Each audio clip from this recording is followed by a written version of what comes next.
ఉపాధి హామీ పథకంలో 75 లక్షల మందికి పైగా శ్రామికులకు నిధులు ఇచ్చామని AP deputy CM Pawan Kalyan అన్నారు. ఉపాధి హామీ పథకంలో కూలీ అనే పదానికి బదులుగా గ్రామీణ వికాస శ్రామికుడు అనే పదాన్ని వాడాలని అన్నారు.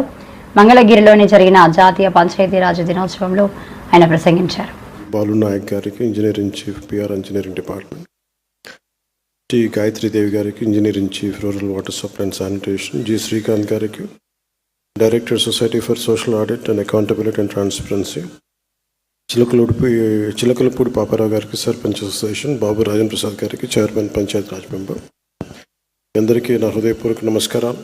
ఈ జాతీయ పంచాయతీ దినోత్సవం సందర్భంగా కొత్త ప్రభుత్వం ఏర్పాటైన సందర్భంలో నేను పంచాయతీ శాఖ బాధ్యత తీసుకున్నప్పుడు నేను ఇది చాలా ఇష్టంగా ఎంచుకున్నాను. ఇది అందరూ రకరకాలుగా ఊహించుకున్నారేమో కానీ నేను మటుకు గ్రామాలు భారతదేశానికి, మన దేశానికి పట్టుకొమ్మలు.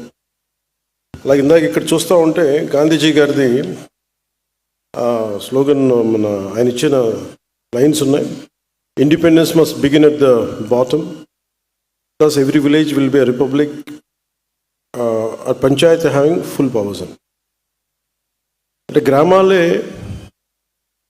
స్వయం ప్రతిపత్తి గల వ్యవస్థలకు ఏర్పడాలి. అత్యంత స్మాల్ యూనిట్. అది నాకు చాలా అవగాహన ఉంది.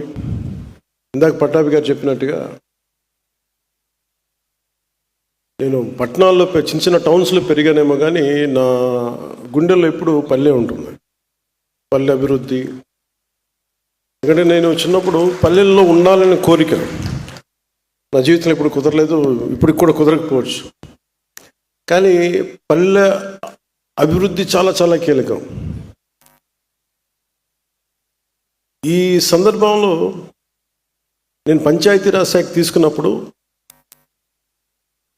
అప్పటికి శశికుమార్ గారు ఫార్మర్, దాని ముందు ప్రభుత్వంలో కూడా వారే చేశారు. దీనికి నేను 4 మీటింగ్లు అందరం కూర్చున్నప్పుడు ఆ రివ్యూ మీటింగ్స్ ఒకటే తెలియజేశాను.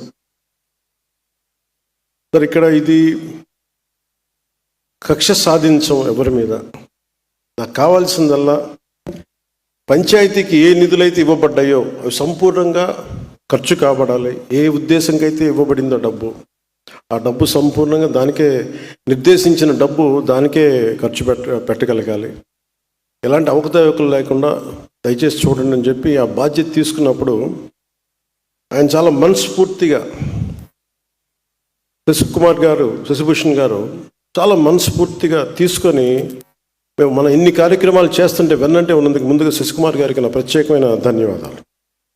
అలాగే ఇక్కడ కేరళ నుంచి మన ఆంధ్ర సేవ చేయాలని చెప్పి వచ్చిన కృష్ణతేజ గారికి, మిగతా ఉన్నతాధికారులందరికీ ప్రత్యేకంగా నా ధన్యవాదాలు తెలుపు. మీరే లేకపోతే ఈరోజు ఇంత విజయవంతంగా, ఇంత వడివడిగా రోడ్లు వేయటం, నిర్మాణం దగ్గర కావచ్చు, ఫామ్ పాండ్స్ కావచ్చు, నీటి తొట్టులు కావచ్చు, గ్రామాల రహదారులు కావచ్చు, ఈ వేదిక పైన ఉన్న కీలకమైన వ్యక్తులు ఎవరు కనుక లేకపోయినుంటే, అలాగే అదే స్థాయిలో కింద గ్రామ స్థాయిలో కూడా వ్యక్తులు బలమైన సమూహం లేకపోయినుంటే ఈరోజు ఇంత వేగవంతంగా రోడ్లు వేసేవాళ్ళం కాదు, ఎన్ని పనులు చేయగలిగే వాళ్ళం కాదు. అలాగే మేము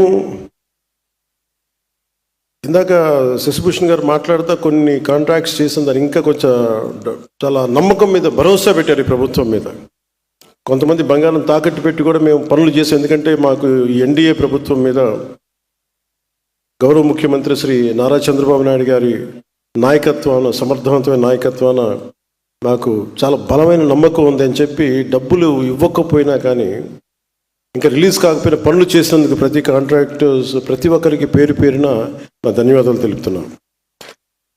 కొంత నిధులు, కొంత శాతం ముందు వచ్చినంత నిధులు కొంత జాప్యం ఉంది. ఇది కేవలం ఏంటంటే ఇది మన రాష్ట్ర ప్రభుత్వం సంబంధించింది కాదు. ఇది కేంద్ర ప్రభుత్వం అన్ని రాష్ట్రాలకి నిధులు విడుదల చేసే దాంట్లో కొంత జాప్యం ఉంది. అది ఫైనాన్షియల్ ప్లానింగ్లో కొంత జాప్యం జరిగింది. అందుకనే మొన్న ఫైనాన్స్ కమిషన్ మీటింగ్ కూడా జరిగింది. దాంట్లో భాగంగా అన్ని వాళ్ళకి చూసుకున్న తర్వాత ఖచ్చితంగా ఇంకో కొద్ది రోజుల్లోనే మనకి ఆ నిధులు వస్తాయి అనేది నాకు సంపూర్ణమైన విశ్వాసం ఉంది. దానికి మాకు తెలియ కూడా చేశారు. సో మీ అందరికీ ఆ భరోసా అయితే ఇస్తున్నాను మీకు. అలాగే మల్టీ విలేజ్, ముఖ్యంగా నేను చాలాసార్లు ఈ తాండాల్లో తిరిగేవాడిని ఈ అనేక సందర్భాల్లో. తెలంగాణలోని కర్ణాటక కావచ్చు, లేదంటే మన ఆంధ్రాలోని అరకు ప్రాంతాల్లో కావచ్చు. అలాగే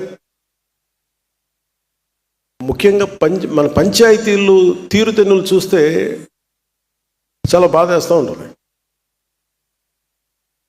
మేము రాగానే ముందు అనుకుంది ఏంటంటే, అసలు ముందు వ్యవస్థని బలోపేతం చేయాలి అంటే ముందు ఒక బాధ్యత గల వ్యక్తిగా, నేను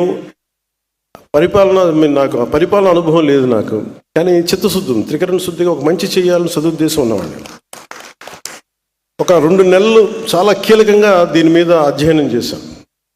అందరితో మాట్లాడి, అన్ని సమీక్షలు జరిపి, అన్ని డిపార్ట్మెంట్కి సంబంధించి అన్ని సంపూర్ణ అవగాహన చెప్పలేను, కానీ చాలా వరకు అవగాహన చేసుకునే మాట్లాడతాను. ఆ సందర్భంలో నేను కీలకంగా తీసుకుంది ఏంటంటే, పంచాయతీరాజ్ అనేది డబ్బులు లేకుండా ముందు బదిలీలు జరగవు, సిఫార్సులు లేకుండా బదిలీలు జరగవు. నేను ఆ రెండిటికి మా పేషీ నుంచి చాలా క్లియర్ కట్ ఇన్స్ట్రక్షన్ పెట్టాను. డిప్యూటీ సీఎం పేషీ నుంచి కానీ అధికారుల నుంచి కానీ చాలా క్లియర్ కట్ ఇన్స్ట్రక్షన్ ఏంటంటే, ఒక చిన్నపాటి పైరివీలు చేసినా కానీ ఇక్కడ ఎవరు దయచేసి ఉండదు, దయచేసి మీరు ఇక్కడి నుంచి వెళ్ళిపోండి. ఎందుకంటే నాకు కింద దాకా, అట్టడుగు శ్రామికుడు దాకా దీని ఫలితాలు పొందాలి అంటే ఎక్కడా కూడా లీడ్ చేసే వాళ్ళ దగ్గర నుంచి ఏ మాత్రం కూడా అసలు అలక్ష్యం లేకుండా, లేదంటే పైరివీలు లేకుండా ఉండాలని చెప్పి నేను తీసుకున్న నిర్ణయం చాలా చాలా బలంగా అందరూ దీన్ని ముందుకు తీసుకెళ్ళారు.